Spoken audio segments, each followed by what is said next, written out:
Welcome back, or if you're new here, hello, I'm Rachel Valentine, a qualified trichologist and a professional hairdresser. Today I'm talking about the one thing that is on everyone's minds whenever we talk about hair, and that is how to get the healthiest hair possible. Maybe you're new to your hair care journey, or you've experienced some damage recently and you want to repair it or know how to get your hair healthy again. I'm going to be giving you all of my tips that actually work to get the healthiest hair. And if you're not subscribed to my channel, please subscribe. I post a short nearly every single day. I would love to be a part of your hair care journey. It would be really helpful if you watched my video on how to grow long hair, because it really explains hair growth and what goes on inside our bodies and how that affects our hair growth. Once you understand that, you can really start to understand how we look after our hair here. The two really work hand in hand. Equally, you can't have one without the other. This video is going to really focus on the hair that we have already got and how we can improve it and get it to its best condition. Number one thing that you need to understand when you're on your healthy hair care journey is, unfortunately, there is no magic potion. So when you are seeing videos online saying this is how I transformed my hair in 6 weeks, this is how I grew my hair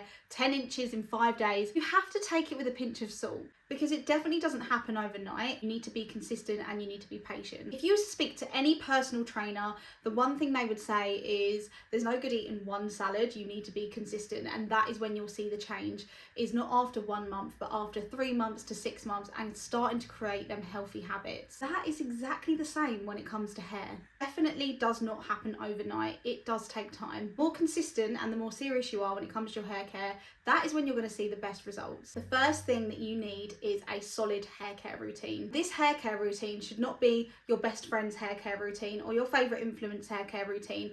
You need to have a personalised routine that is suitable for your hair type. And it can be overwhelming because there are so many videos all the time trying to push products and sell products. And some of them, although they are great additions, they're not necessities for healthy hair. I believe that you need 3 products for a solid hair care routine that you can get healthy hair with. A shampoo, a conditioner, and a leave-in treatment. Let's break this down. You don't need to spend a fortune on these products, but you do need to find a shampoo that is going to be suitable for your scalp type. Start thinking about whether you have an oily scalp, a normal scalp, do you have a scalp condition, and then buy your shampoo depending on that. If your budget allows and you decide that your hair type needs it, you may need a couple of different types of shampoo, but again, it's not a necessity. That might be a clarifying shampoo and an everyday shampoo. These do not need to be professional products. There are some amazing supermarket and drugstore hair products out there, but they do need to be suited to your hair type. If you do struggle to find your hair type, I will attach a link here to my hair care guide. And I created this because I realised how much of a minefield it is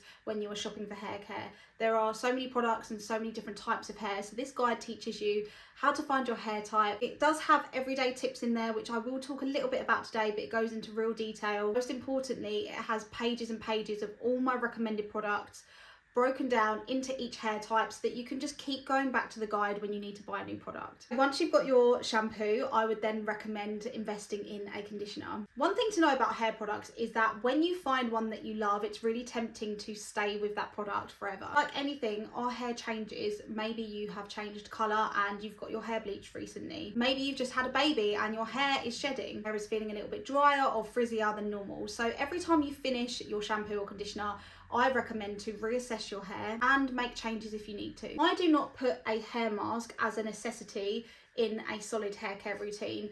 I mentioned at the start there are many other products that are very beneficial, but a hair mask isn't a necessity. If you have the budget, then get one, that's great, but just a really nice conditioner will also do the job. And the last product, the leave-in treatment or leave-in conditioner, you need to be very careful which one you pick, because I strongly recommend that you get one that has a heat protector in it. These come in mainly creams or sprays, and they are applied to your hair after you get out of the shower, onto towel dried hair. They have different benefits depending which one you go for. Some have UV protection, but a lot of them will have defrizzing, detangling benefits, and like I said, remember to get one with heat protection too. Got your solid hair care routine and you've been doing that for a while and you're happy with what you've got, then you can start to alter it a little bit, and if your budget allows, you can add in them other non-essential products. Things like hair masks, hair oil, maybe you'd like to try a scalp serum, but especially if you are new to your hair care journey, just focus on getting a decent shampoo, conditioner and leave-in conditioner. So to get the healthiest hair you've ever had, you need to understand what damages your hair so that you can avoid it. Unfortunately, the world works against us and there are countless things that damage our hair, but the main ones are heat and chemical processes. It's worth noting as well that once your hair is damaged, it is pretty much irreversible. It can be slightly confusing reason because there are many products that claim to repair hair. Some definitely can strengthen the hair and stop it from breaking further.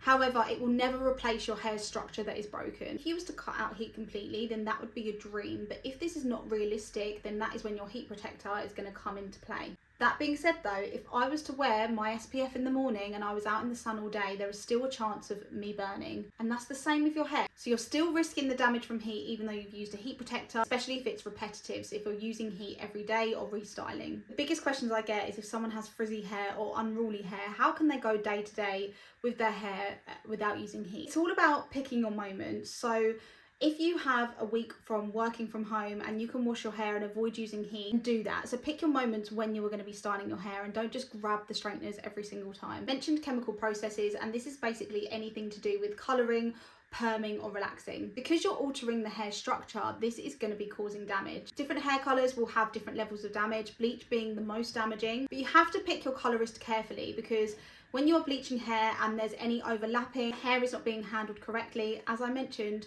the damage can be irreversible. So it's really important that you pick your colourist correctly and be able to work with them to get a colour that is going to be the least damaging for your hair. Everything in moderation. Getting your hair bleached once isn't going to kill your hair, and bleach has come a long way. They've changed a lot from years ago. They've got way better, they damage the hair way less, and hopefully as hairdressers we've got a little bit more knowledge than we did a few years back. Other things that damage your hair is something that I call weathering, and that is basically living your life day to day. So let's say you was to cut out heat and cut out colouring completely, you can still get damage from the things that we do. This includes damage from tying your hair up, pollution, the environment. I mentioned UV earlier. Styling and backcombing, anything that is roughing up the hair strand will cause damage. I always recommend to look at what you're tying your hair up with. Rather than using the traditional hairbands, maybe go for a softer scrunchie. How you're tying your hair up too, so rather than shoving it on your head in a messy bun, maybe doing a loose plait. Hairstyles that's going to be putting on the scalp as well. When our hair is wet, it acts like an elastic band, is way more stretchier, and because it's stretchier, that means it's more likely to stretch and then to break. I'm going to give you an example, because a really common thing that I hear my clients say is,